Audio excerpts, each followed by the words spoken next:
Hello, people of YouTube, and welcome back. So, have I got a treat for you? Yes, assortment of modern video games. PlayStation 4, PlayStation 5 even, and the Switch. So, yeah, um, some interesting stuff. And to be honest, I don't think there's that many smops, shooters, or whatever you want to call them in your native tongue. Yes, we've got some turds and we've got some bangers. And yeah, I'm very addicted to buy video games, as you can probably tell. So, yes, without further ado, let's get on and show the first game, shall we? So, yes, it is the wonderful double pack Dark Thrones. Yeah, I don't. This looks terrible. It was like 10 quid delivered, and it includes two 2D and two 3D endless runners. Yeah, two times 2D endless runner games, and then you got the same thing repeated in different languages. You know this is going to be some quality tat. Yeah, I kind of like it. It got recommended. I bought it. I think because I just played, well, not played it, just got that Bubsy game. I kind of had it on a endless runner kick, obviously, and that's why it got recommended to me. I've got a feeling this is going to be some very easy platinum trophy purchasing. Next up, finally, after seeing so many people pick this up over so many years, I finally got it. I've watched documentaries about the publisher and everything, and yet to have picked this up. And it is, of course, Hades for the PS4, still in its shrink wrap, although it's very loosely shrink wrapped for an official PlayStation 1. But I don't know if you can tell that, but this is a foil cover, and wow, you can tell some love has been put into this game, and it's probably why it did so well at release. This game is a sort of, I think it's a roguelite, so basically a roguelike isometric action art, not action, not an RPG, but an action game, sort of like Zelda-ish, but not. So basically, I think what you do is you hit a load of things, get as far as you can, get a load of loot, and then die, and then do it again, but increase the power of your character so you can get further and further each time. These kind of games can be very addictive, and I've heard so many things about this game. They can either work really well or not at all. And yeah, I think this one is a winner. And like I say, shiny cover. More games should come with that shiny cover, and it's got a bit of a weight to it as well. So I'm assuming it's got something nice inside. Next up, we have got. Well, actually, I just realised this actually says PS5 upgrade available. So obviously, this is a second release of this. I've only just noticed that. So obviously, this is the latest sort of like release. Maybe does any of the others come with a shiny foil cover? I don't know actually, because I've never noticed that before. No one's ever mentioned it. So anyway, next up, Scarlet Nexus. So this is another action RPG, but this one's very JRPG looking style. Yeah. Discover a brain punk future plagued with a deadly threat, and arm yourself with psionic powers to save the world. Yeah, this is. I really can't wait to play this game. This is very much my kind of game. Action RPG, beautiful colors, colorful, and yeah, just stunning. By Bandai Namco as well. PS5 upgrade as well. And what I like about these as well, I do have a PS5. I did get one recently, and I would prefer to get the PS4 versions over the PS5, just because my collection is predominantly PS4. So why I don't want to break it up if I can. I want to keep it sort of like collecting PS4. That's the way I'm going. Plus, a lot of these PS4 games that got upgraded to PS5 become very hard to find in the future. Not that that's the reason why, but it's nice, isn't it? It's nice, always nice. I mean, at the end of the day, these are just a bloody disc to download something anyway. Most of it is on a download. So next up, Another sealed game, of course, from the Japanese shores, and it's not a shooter. It is the Capcom Fighting Collection. So this, I can't remember what games are on it. Cyberbot, Pocket Fighter, Super Puzzle Fighter, the Darkstalker games. What else is there? War Wizard. I've never played that game. That's going to be really interesting to play. But yeah, it's just like all the classic Capcom fighters, all in one package. And unfortunately, this never came to the British shores. It came out in America and it came out in Japan. But this cost me £25 posted from Japan. So I was like, yep, you coming home with me at that price? I don't mind. And plus, I've kind of got a bit of a subset of fighters going, so this fits in nicely. But this cover art is just stunning. It's just so beautiful. Just characters from each of the games, and yeah, it's coming from these last two games. The seals are like totally different. The Japanese seal and the British one. So I took a load of stuff to CEX from a collection, and it was just crazy CX trade credit. So I was like, I'd be stupid to try and sell it, and because I wouldn't get the same credit. So I did that and got some games that I really wanted, ones that seemed to be getting harder and harder to find. And the first one was Berserk and the Band of the Hawk. So yeah, this is it's based on an anime called Berserk, which I've never seen. I've heard a lot of good things about it. I've played the Dreamcast Berserk game briefly, but this is basically I forgot what they call this style of game. Muso Fighter, is it? I may be making stuff up, but basically what's going to call it? Shadow Warriors, not Shadow Warriors. Them Warriors Orochi games. It's kind of based on an engine like that. So somewhere like Hyrule Warrior or Dragon Quest Warriors. They are one of these. I think it's called Muso Fighters. Basically, same gameplay with an IP from another franchise slapped all over it, and that's exactly what this is. So yeah, really intrigued to play. I really do like them kind of games, but they can get repetitive. The only ones I've ever really beaten is the Dragon Quest ones, because I could listen to that bloody soundtrack over and over and over. So yeah, that's the first one. This is becoming really hard to find. I know the creator of Berserk died last year, I think it was, and prices shot up crazy for this. But they've never come back down, and they're becoming very hard to find. So if you do find this cheap, jump on it. Next up, we have got Fairy Tail, which I believe is again in the same vein as that. It's using the Fairy Tail franchise. I've just always been intrigued by this, and with a bit of credit, I thought I'd grab onto it. However, I think this is a bit more RPG, so it's Magic times Guilds time crossed with RPG. So yeah, just very intrigued with this. Again, ooh, sexy slipcover. Yeah, grabbed it. Actually, that can go in the retro week. Next up, what should we do next up? So next up, we have got Halloween was coming up, and I wanted to play some of the Dark Pictures games. I just played Man of Medan earlier in the year, and had mixed feelings of it. It was a slow burner with me, but ultimately I did enjoy it, and I loved the Until Dawn. So at the end of that, there was a trailer for Little Hope, and I went to the shelves, went to the L section, no Little Hope to be found.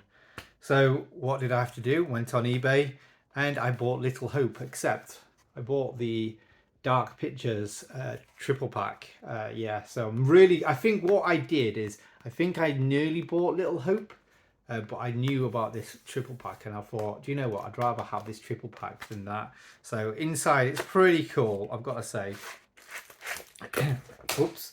So inside, you've got an old school cloth map. I guess sort of like, I don't know, it's of the world. So I'm not really too sure what the significance really is about it. So there is that. Let's just fold that up ready to put in. There's some pin badges, and if you excuse me, there's another pin badge, although it's a bit weird, not too sure if that's right. And then you've got the steelbook. Oh, then you've got some bonus stuff, more paperwork, and then you've got the steelbook of all the games in one. So these are like double stacked. So yeah, pretty cool. I actually started playing Little Hope and just run into so many problems. I was semi enjoying it. A lot of people said it's not very good. It's just very slow. I think that's what it is. But it's based in witchcraft era. And you kind of a party of people wondering if you died or not, and you kind of walking through, but then it just started crashing on me constantly. So I did a download, 27 gigabyte download, that didn't work, and then it offered me a PS5 download, so I did that again, and then it still kept crashing, and I was like, right, I can't do this anymore. It was just constant crashing. I couldn't get anywhere. It was just stopping me, and every time I went back a chapter to try it again, it would crash in a similar location. It was just doing my head in. But yeah, that just leaves House of Ashes, which I believe is the better one of the three. So hopefully that works fine. And what I'm going to do is make sure I download the PS5 patch first, and then we're good to go. Hopefully, because I do like them. I'm a bit disappointed because I want to like them. That's the thing. I think I get more disappointed if I want to like something. But anyway, enough waffling. What am I on about? Next up, I bought a couple of things off eBay, or however, I didn't realise this came with it. And it is GalGun Double Piece. I love the GalGun games. They're just a guilty pleasure.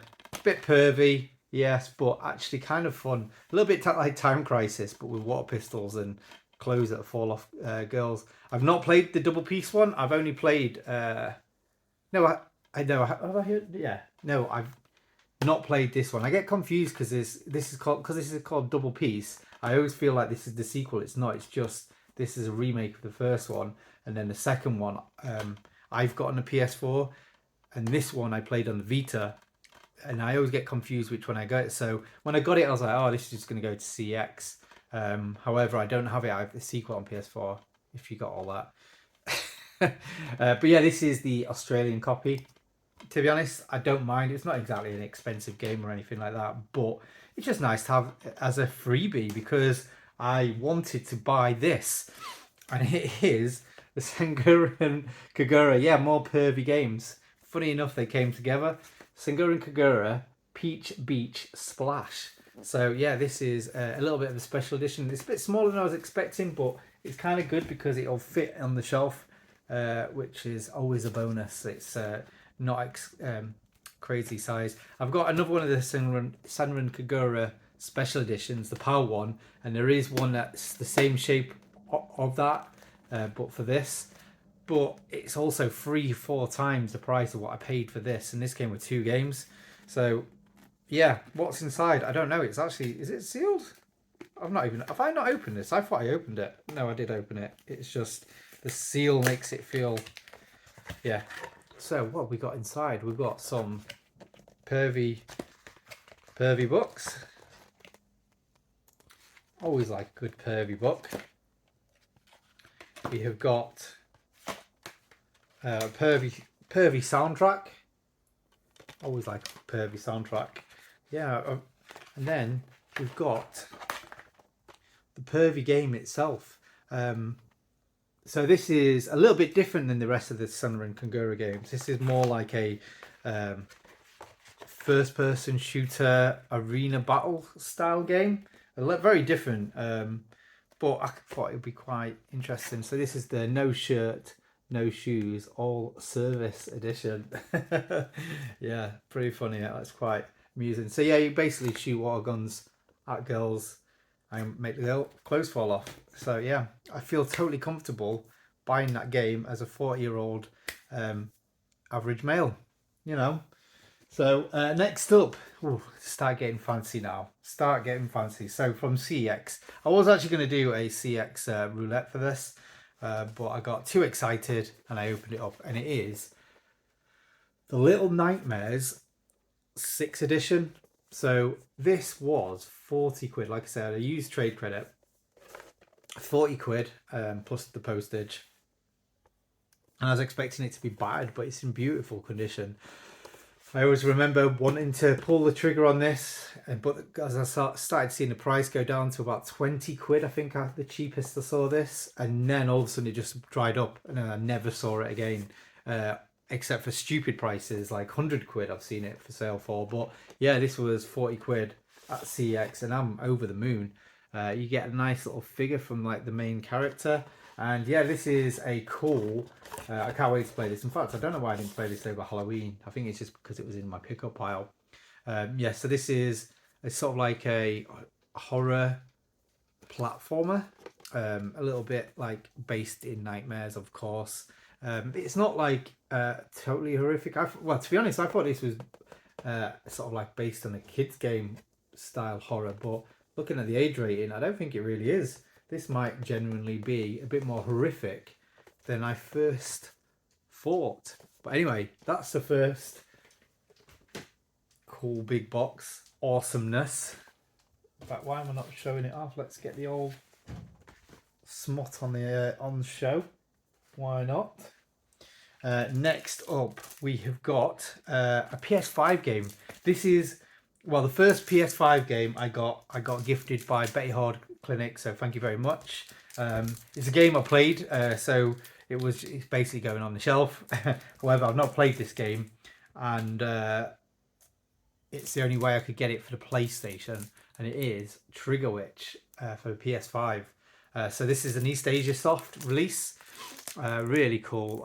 This is number 774. So if you sold me this, thank you very much, because you did a great price. This is only going one way in price, and I got it the cheapest I've ever seen. I mean, that's how I do things anyway.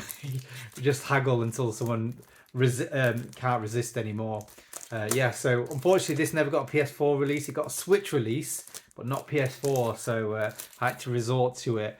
The digital version of it does work on PS4. So what this is a very cool, you can't really see, it's sort of like 8-bit, 16-bit twin stick shooter based around witches. Very cool, cutesy, but very hard gameplay, I believe. I've not played it yet, but yeah, I just really like this box. And to be honest, I'm not really a big fan of the white strips, but this box art, how it works together, does actually, it looks really good actually. So yeah, my first PS5 game that I bought with my own money. So yeah, that's that. Next up, Switch games. And before I go into the Switch games, I'm going to take a quick cheeky sip of Coca-Cola. Yes, the diet's going terrible. So enough of that one. Next up, so I've been selling a couple of my games for reasons that we'll probably get into in the future. But one of the games I sold was Saga Frontier on the PS1. So funny enough, the guy that I sold it to started asking, "Oh, can I get a discount?" And just the normal haggling that happens on eBay. And we worked out a price together, and I thought I'd have a quick look on eBay because I knew this was out. And the guy that I sold the PS1 game to sold me the Switch game. So yeah, we had a nice little trade about. So yeah, I don't think this comes with a cover. I don't know what region this was released in. I thought it was like Japan only. However, this has like English on the cover and stuff like that. I thought it was Japanese, but it had like all languages. But yeah, really pleased with this. I did play the PS1 version because I wanted to play it as one of my RPGs this year. And I kind of got a bit lost in it. And I've just got a feeling I might enjoy it a bit more handheld. I don't know. But again, I got this for a steal, so I'm not too happy. I basically got double what this was. And got that for free. Ooh. And then, so we're on the last two games. I don't know which ones to show first and what one to leave for the end. I'm going to do this one, I think. We've still got the price sticker on it, and it is £100 from the mighty CX. And it is, of course, Shin Megami Tensei 5, the big special edition.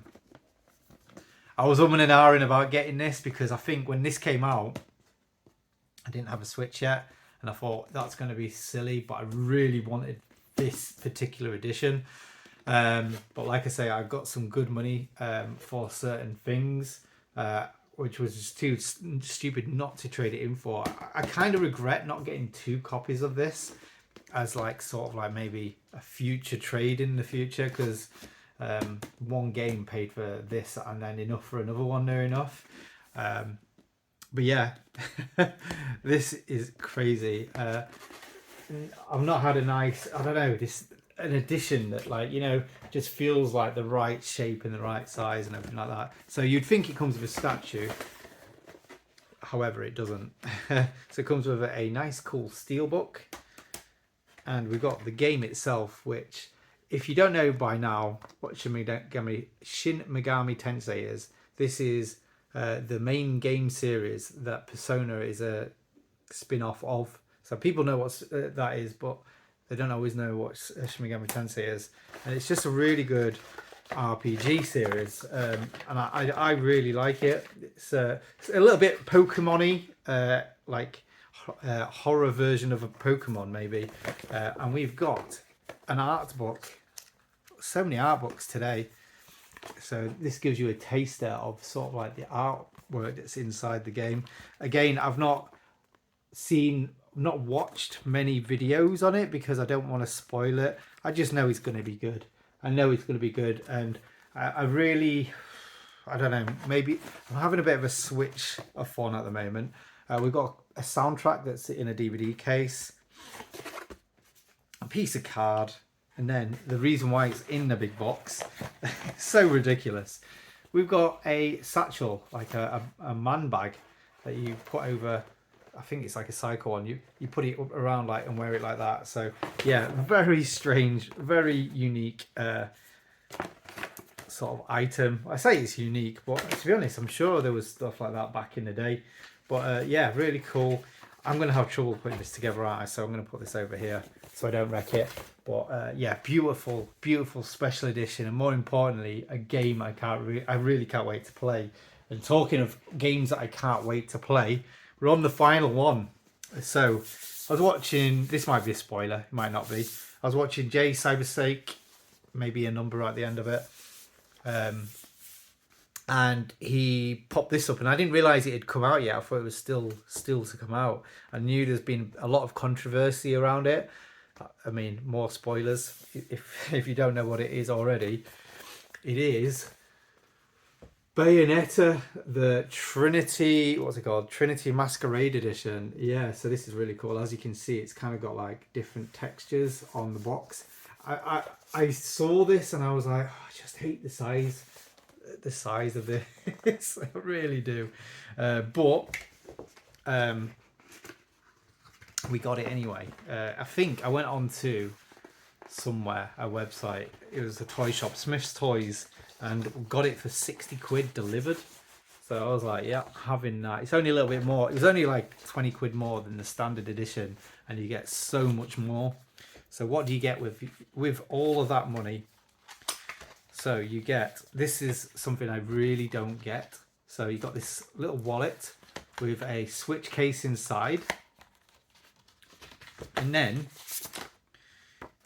you've got these Bayonetta covers, which, I mean, it's cool, but I mean, who's gonna, what's it for? Are you supposed to display it or something? I don't really get it.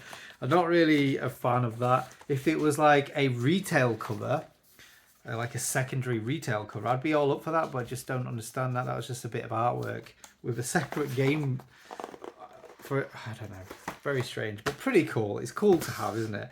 But the main thing, what's cost 20 quid. Oh, sorry, the game as well. However, I'm playing the game. the main thing is this, and I read this earlier. It does come like sealed normally, but I read through it quickly, and it's got some really cool character designs. This book, worth it, totally worth it for myself at least anyway. Really cool character design, really cool world building designs, and more importantly it's got that nice new book smell. And again, what I found was quite unusual was the actual box itself comes with a sort of perforated like picture frame pop out, so you can display this like this if you wanted to, like it as a picture. Don't know why you'd do that. It doesn't look good enough to do that, but I mean it does, but frame it properly. Do you know what I mean? I don't know. Am I cynical in my old age? I don't know, but yeah. So the game, I've only played a couple of chapters of it, not much at all, but at the moment it just feels like more of the same, which is good and maybe bad. It feels like I'm playing a PS3 game. Lots of like frame rate glitching and stuff like that. However, I mean, I'm a retro gamer. I don't mind that kind of stuff too much. However, man, I really hope Bayonetta 4 gets picked up for all consoles, not just the Switch or Nintendo or whatever companies doing it at that time. I would like a full new modern release of Bayonetta, something that's like all singing, all dancing. Oh, I would love it. But yeah, can't wait to play for it. Look, the new character, the new girl, the new voice in it. When it first started, she just sounded very underwhelming. She didn't have the sort of like character of the original, who got booted out because I think she was a bit more like a character than in real life than people gave her credit for. But yeah, she was got booted, and yeah, this new character, I'm warming up on her. She's doing okay, but yeah, you just can't beat the original Bayonetta voice. You can't. She just was the character, and probably for the better or for worse for her. But anyway, that is my modern day pickups that I've had recently. So yeah, some really good stuff there. All stuff I want to play, and probably all not got enough time to play it all. But I've got an addiction, and I'll keep buying. So anyway, thanks for watching, and I'll speak to you guys later. Cheers, peace.